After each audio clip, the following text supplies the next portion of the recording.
All right, guys. This is our project sa Tibiao, Antique. One-story residential building with 3 bedrooms. So, for turnover na din to, yung project na to. I-house tour muna natin para makita natin sa loob. So, this is a driveway. Medyo spacious siya. Yan. Okay.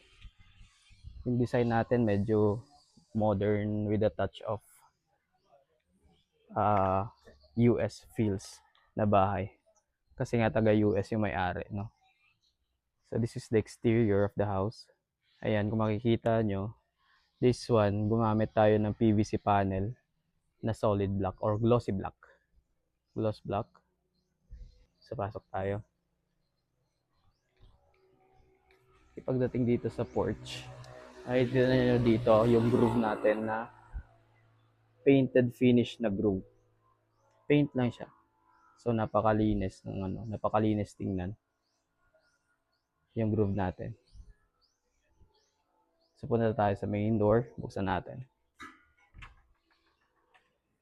Okay. So this is their living area and dining area. Wala nang partition para magamit talaga yung space, which is very spacious naman for this kind of design. Ayan. This is the TV area, the console, TV console.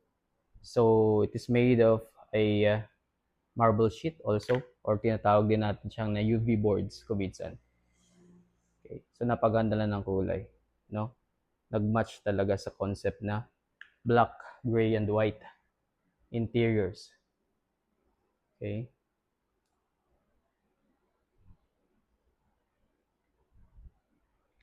Ayan. So ipakita natin yung master bedroom. Dito yan.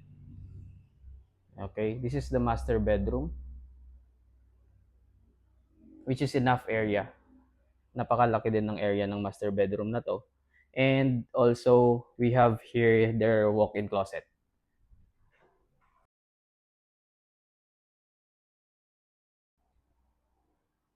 That's their walk-in closet. So mga cabinets na lang naman yung ilalagay dyan, guys. Okay, let's go to their toilet and bath. So ayan, with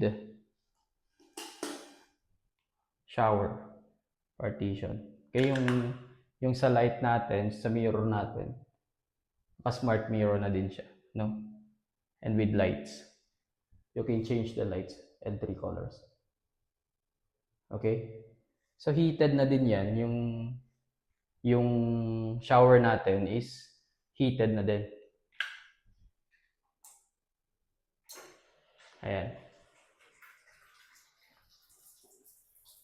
So nasa 28 degrees. Okay? Yung kagandahan lang sa dito ng shower is meron siyang temperature. Makikita nyo yung temperature ng tubig na lumalabas. Okay? So yung heater nito, kung mapapansin nyo, wala kayong makikita na heater dito sa shower area or kahit dito. Hindi nyo makikita yung heater. So dito namin yan nilalagay sa ilalim ng ating vanity cabinet. Okay? Yan, this one. Ayun siya. So ma-adjust mo na lang dyan yung temperature. Pwede mo siyang i-adjust. Yan, 44. 44 for the heater. Ayan. Para malinis nga naman siyang tingnan, guys. Wala nang ibang makikita kundi yung water closet, itong vanity cabinet niya with yung lababo niya, and then yung showers. Okay? Ayan. Dinal din siya with bidet. So, good. Working naman yung natin. Working yung shower, and then the water pressure is also good. Okay? So, punta na tayo sa kitchen.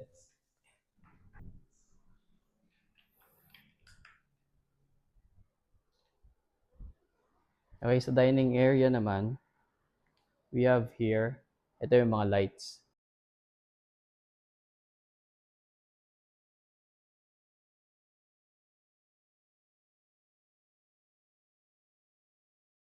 Okay? So nice. So nice setup ng lights para sa kanyang dining table. Nakasya yung 8-seater. Okay? So this is a 8-seater dining table. Ayan. And also we have here ang kanyang bar counter. Bar counter so pwedeng apat din. Apat na seats yung kasya sa kanyang bar counter. And then yung ito, yung naganda lang ko sa design ng kanilang wine rack. Yung ginawa natin na wine rack. Yan. So ang daming wines din yung pwedeng magkasya dyan. Okay? And then, let's see the kitchen cabinets.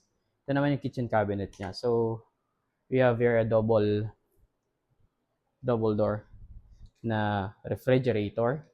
And then this one, gusto lang ipakita guys kasi kung makikita nyo dito sa ating backsplash ng ating counter, wala kang makikitang outlet dyan. So dito na yan lahat. So nag-install tayo ng rail type na outlets. So kahit ilang outlets yung ilagay nyo dyan, pwede. At ilang appliances yung idadagdag nyo dito, pwede rin. So pwede mo ding kunin to, i-off mo. Okay? So detachable siya. So yun yung kagandahan ng ganitong klase na outlet, rail type na outlet. Okay? So yan. Kung naka-off siya, mawawala din yung ilaw. Pwede mo tanggalin isa-isa. Okay? So pwede kang magdagdag kahit ng ilang ganito pa yung ilagay mo. Okay? Pwede siguro na mga, kahit maximum na mga 7 to 8. Pwede. Kaya dito. So for now, tatlo lang muna siya. Iyon mo, i-twist mo lang naman siya. Okay? Okay. So, yun. And then, complete na din siya with a induction cooker. Purely electric siya. Okay? So, pwede ka na magluto for 4 burners. And then, this range hood na sleek lang siya. Slim type na range hood. So, automatic on siya pag binuksan mo na. Okay? Okay, try natin. Try din natin siya. Ayun. So, tatlong level. Ayun. So, okay. Then the cabinets, yan, glossy gray. Glossy gray yung gusto ng owner. Kaya maganda din naman yung combination niya na glossy gray and then white. Okay. So, yan. That's for our kitchen cabinets, no?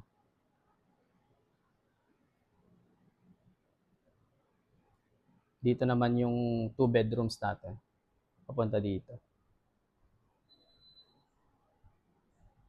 Ayan. 2 bedrooms, bedroom 1, and then also the bedroom 2. Ito naman yung common CR nila. Common toilet. Yan. So, yun natin. Tingnan natin kung ano meron dito sa common toilet.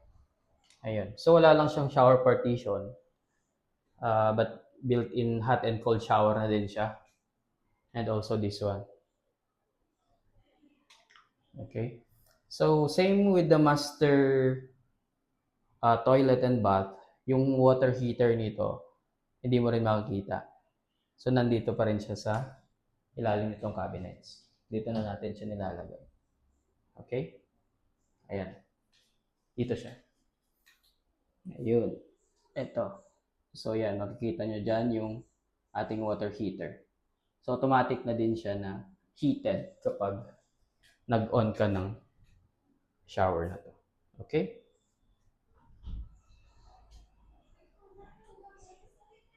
Okay. So, yun nga. Yung kagandahan ng design nito is high ceiling talaga siya. Yung floor to ceiling height mo is malaki. So, yung spacious siya kahit na nasa 100 square meter lang yung area ng floor area mo. So imagine 100 square meter na floor area to have a 3 bedrooms. 3 bedrooms. and 2 toilet and baths. Okay? So, napaka-spacious niya. So, yung mga ganitong design na talaga yung nauuso ngayon. And also, maganda siya kasi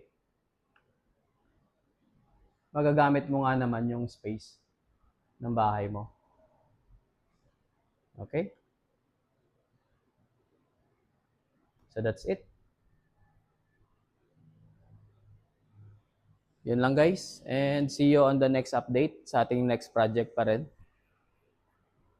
Okay, thank you. And bye.